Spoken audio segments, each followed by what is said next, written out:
Welcome to the Happithy podcast. This is our first episode, and here we're going to talk about different industry trends, news, anything marketing related or design, and whatever else we want to talk about. My name is Jana Andrews. I am the CEO of Happithy Marketing. I am joined by my co-host, Thomas McBride, who is the Director of Communications for Happithy Marketing. Welcome, Thomas. Thank you for having me, Jana. Yeah, you're welcome.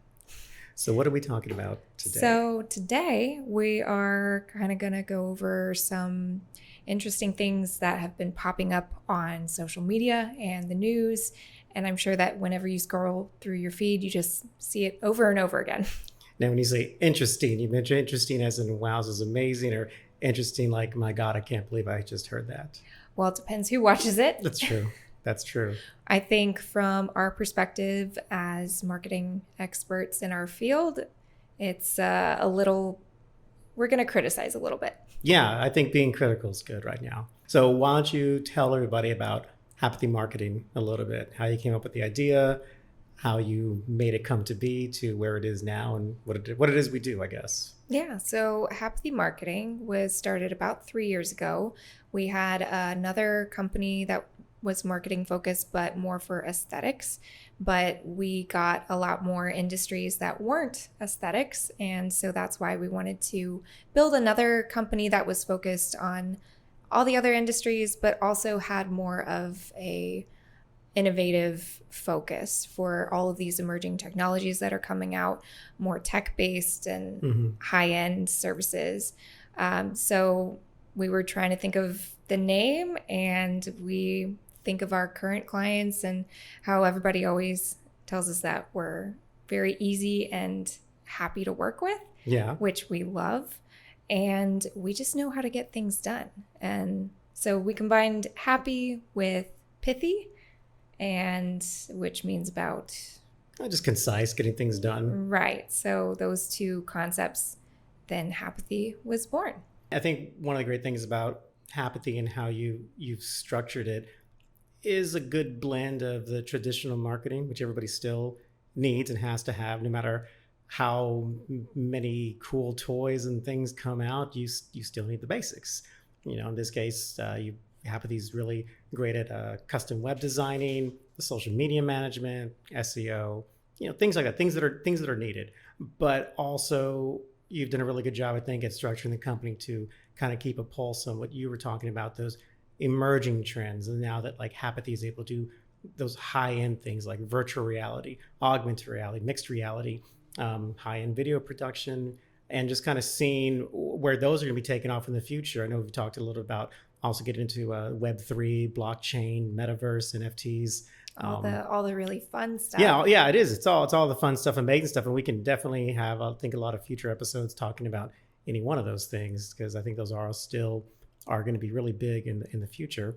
But today, like you said, we're going to kind of ease into it and talk about, for me, it's pet peeves. Honestly, it's pet peeves of things that I've heard online that when I hear it, I just have to shake my head and sometimes curse a lot because I just can't believe what I'm hearing. So we compiled a pretty good list, I think. I'd love to go. I would love to go. Yeah, please do. Second, actually, because I got a good one after the first one. So I'm going to let you go first, actually. Oh, okay. You're the CEO. I'll let you go first. So if you guys follow us on social media, I actually did a quick stitch about this one. It was how to make your logo in 2 seconds. Wow. Yeah, just by typing in the name of your company into the website, and then it would generate the logo for you. But like based on the name of the company, like if it was Mike's Lawn Service, then it would try to It would come up with something. probably show you a lawnmower, maybe some stock grass, perhaps. Okay. So very template based. From my perspective, all of them looked pretty cringy. Right. But I think the biggest takeaway from that is you really can't get a custom logo just by generating it through a website. Right. So then like you've done a lot of logos and a lot of branding, various points in your career, and you still do it.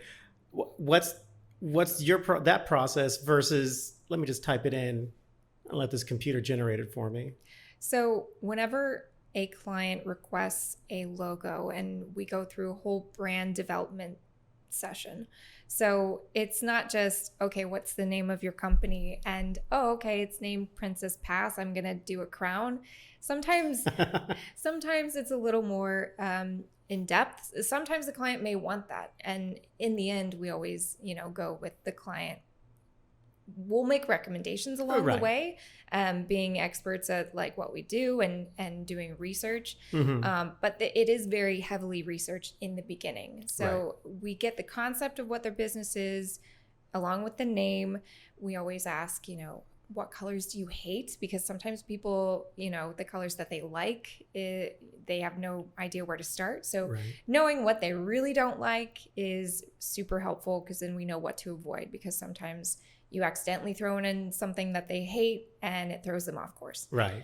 So we do questionnaire to get exactly what they have in mind. And then we research, competitors and take a deep dive into what is this industry right now and what could this company emulate and be customized for what they're selling. So does this 2-second generator of logos do that? Absolutely not. Right. And it can't, and it never will. And I think really what is the scary thing about that is that there's a good chance that if 1,000 people are in the same industry, they're going to get the same logo. Yes. So an example I like to use is everybody knows Canva, right? If you search a specific type of logo, or even just logo in Canva, and you reverse image search one of those images in Google, you will see so many similar, if not the same. Right. But people have used that as their logo generator. So that's another thing that I would suggest not doing. Anything that's going to generate it for you, odds are if you reverse search it, one, that's just good to do in general, just to make sure, you didn't. A trademark violation. Yes. Right. Yeah. So, exactly. Which actually that brings something to mind too. If one of these people decide one day, like, hey, you know what? I actually got wised up. I should trademark this. And there is 800 more just like it or something like that. That's a whole other realm of problem for those other people and for the generator. Yep. So not only are you not standing out as your own brand, you may be in some legal issue. At some point. Wow. Okay. So we don't do that. We don't do that. I've got a good one. Yeah. So I was surfing online a few days ago, and this very bubbly personality individual graced my screen, and she explained how if you buy her course, right, which is a 3-part course, so you can buy it, she will teach you how to beat the algorithms. All right. What algorithms? I don't know. She was very vague about that. All of them. All of that. Really, yeah. Because you go on her ClickFunnels feed and you get to select. Do you want to beat the Google algorithm, the Instagram algorithm, the Facebook, TikTok? It's crazy. First of all, you can't beat it. You work with it. And the crazy thing is that all of her advice that she was giving for free to try to entice people was explaining what the algorithm wants you to do. But she keeps saying, if you do this, you're going to beat it. If you post it these times, you're going to beat it. If you give them this, so on and so forth. When honestly, like, you're not beating anything. You're doing what it wants you to do. Like, yes, there is an algorithm. There is ways to get better reach, better, cross audience platforming, things like that. But you're not going to beat it. I mean, it's just a ridiculous statement to begin with. We've seen how many updates Facebook or Instagram, pretty much anything, just kind of throw out, and you don't even know until you go on there and try to do something you would normally do, and then it's not in the same spot. So saying that there's a course to beat an algorithm, it really implies that there's something stagnant happening on that software. And the thing is, most of these softwares have multiple different algorithms for various things, because various things will trigger other points and things like that. So, but there were so many people like on her feed saying they were going to buy it, saying they can't wait to learn, but it's not really learning. You're giving people nothing. I think it's very disingenuous, first of all. But I also think it's kind of laughable that this random person, and not she's not the only one. There's a lot of them. You just type in beat the algorithm on Google, you're going to get a lot of people who are keep claiming to be experts, but they've never worked for Google, Instagram, Facebook, TikTok, any of those industries. Yet somehow they believe they are better than the designers of this algorithm, who a lot of times will keep that algorithm very, very secretive because they don't want you to beat it. Otherwise, then they're not going to make any money off you to begin with. I mean, have you seen legal recordings or even movies that are based off of hearings, how secretive they are with their algorithms? Yeah, it's proprietary and they spend billions of dollars on these things. So yeah, it's laughable that you just think somebody that you come across on Instagram is somehow the Wizard of Oz and can beat this thing. So that was what I found hilarious, and you're not going to. It would have been more genuine for them to say, or maybe to promote their courses, here's some tips. Exactly. Yeah. And not make it this, you're going to learn. But it's a catchword, but it's a catchphrase. It's a buzzword. And people love buzzwords, especially if they're not very educated on those topics. They think everybody wants to find an expert.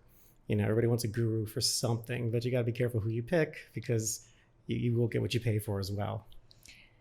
True. And speaking of secrets, this next one is a quick one. Like, there's not much to say about it, but something that I know you as well see on your feed quite often is people who are sharing just different websites that they come across.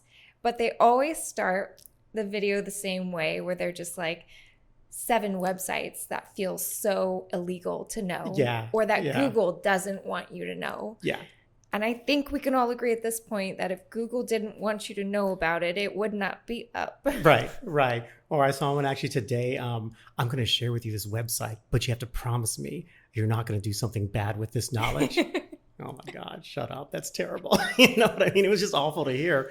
Yeah, no, I get those several times a day on my feed, and it's hilarious. But the funny thing is, that all comes from one or a few particular digital marketers on Instagram with a large following. That again, you have to buy their courses, and it tells you to say these things to get followers in the hopes that then Instagram will start, paying you ad money, or YouTube will pay you ad money, things like that. So what ends up happening though is that you're not special or unique anymore, because there is 300 other people saying the exact same thing and also showcasing the exact same websites. And a lot of these websites are lame to begin with. They're definitely built up. If you go to some of them just to see like, oh yeah, I saw this, it really doesn't do what they say. The only one that was actually cool, like, oh man, thank God I saw this, was some guy found a website where you can play old Nintendo games. Well, that was cool. Yeah. I think the only site that I have used from any of those was one where you could just download the recipe without having all the ads around it. Now that is illegal to know. For cooking. Yeah, that's clever. But like I said, for the most part though, again, buzzword, it elicits something. It somehow makes you feel like oh my God, I'm in the know. What is it? Yeah, I know something they don't know. And I think that's just I don't know. I think it's just a human thing. We always want to feel like we know more than the other person. So I think that it doesn't ever work though. Well, I'll let you take the last one. A good one that I've been hearing lately that frustrates me to no end. If you use AI, you can start a marketing company and only work 3 hours a month. Just 3 hours. Why aren't we doing that, Thomas? 3 hours. Yeah, no kidding. I don't even want to say how many hours we have to work a week sometimes, because things come up sometimes. There have been some weeks we've kicked over 90 hours sometimes because things just get nuts, and that's the nature of the business. And we love what we do. And anyone who has good work ethic and knows what it's like to do project to project. Sometimes there are busier weeks than others because there's a deadline coming up or something like that. But it's definitely not 3 hours a month. I think you don't want it to be. Right. Like, and that's my, I don't know. It's my interesting take on it. It's like, I don't understand this race to be mediocre and lazy and see who can be the laziest and get something done. Now you can go to ChatGPT or copy.ai and say, give me 30 days of social media for this plumbing company. You're going to get 30 lame posts. You really will. And then again, it's going to start recycling, because if again 50 other marketers are on that same mediocre type of attitude, you're Right. going to start posting the same It's like stuff. the generated logo. Right. Exactly. And again, just the whole concept of like 3 hours. We had 3 hours worth of meetings with clients this week. Just meetings. We technically weren't even doing anything yet. The meetings were just happening to start the process of what's this next project? What's this next campaign? And I could not imagine having the gall to charge a client only working 3 hours. I just couldn't do it. We wouldn't be in business. There's a total lack of ethics there and everything else too. But then I also think about our clients, right? Our clients, for the most part, are very professional in their various industries. I could not imagine any of them working just 3 hours Right. a month. So I think I think it's good for us as a marketing company. I really do, because marketing companies that are good, marketing companies, design companies that have the values, have the ethic, have the great people working for them, they are going to continue making profit in a sense because of these people. Because these people will go out there, they will try to get clients, and they will royally screw things up. That's unfortunate for the client. That really is, because then that client then has to reach out to a different company who is going to charge them more because they're going to do it right. And the first thing they have to do is to fix everything that was messed up before them. Mm-hmm. And we've had to do that several times. We've had a lot of clients that have been with us for a while now, thank goodness. But the first time was, well, we're going to need a few weeks to undo all this damage that somebody else did.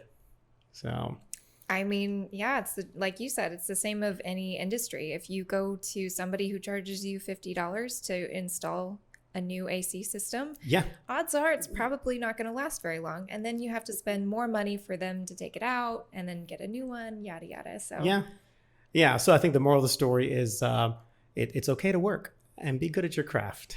And it does take more than 3 hours a month to have a successful company in any field. Doesn't really matter what it is. I think all in all, if you see something on the internet that seems like a quick fix and it's too good to be true, it probably is. Yeah, I would say, yeah, it definitely is. Yeah. And I would say too, again, like to further on that would be careful who you get your advice from online. Just because somebody has 1 million fake followers does not mean they know what they're talking about. I think it's always good to reach out to experts, get opinions, get ideas, drop a plan, go from there, which is what Happithy is good at. And strategizing. That's right. On that note, I think that will conclude our first episode.